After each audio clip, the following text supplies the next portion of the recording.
Добро пожаловать в мой канал. Dans une tribune au Monde, William Genier, chercheur au CNRS, déplore les amalgames qui ont émaillé la campagne des élections régionales catalanes, notamment dans le camp de Carles Puigdemont et des fous d'indépendance.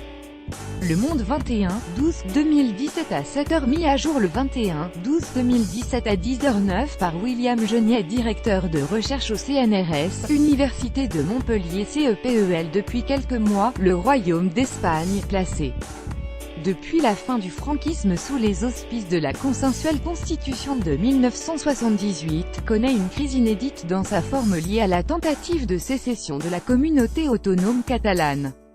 Jusqu'au déclenchement récent de l'article 155, mettant sous la tutelle du gouvernement central les institutions politiques et administratives de la Catalogne, il s'est joué une partie d'échecs entre le roi, Philippe VI, le chef du gouvernement, Mariano Rajoy, et le président de la Généralité de Catalogne, Carles Puigdemont.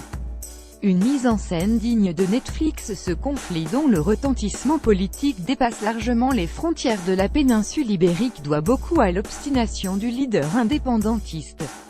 Il incarne, lui plus que ses acolytes, la volonté de sortie de l'état de droit espagnol qui, aujourd'hui, s'est définitivement retourné contre lui avec la menace d'arrestation dont il fait l'objet dans son pays.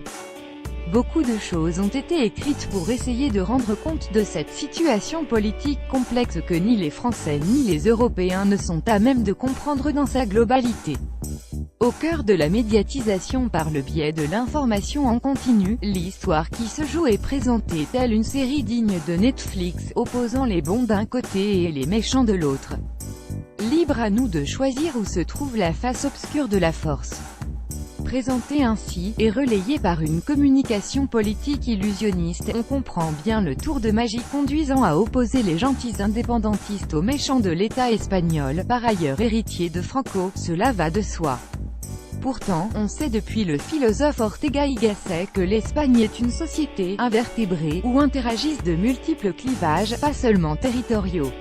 On sait également que, à la sortie du franquisme, l'état des autonomies a été construit sur la base de négociations.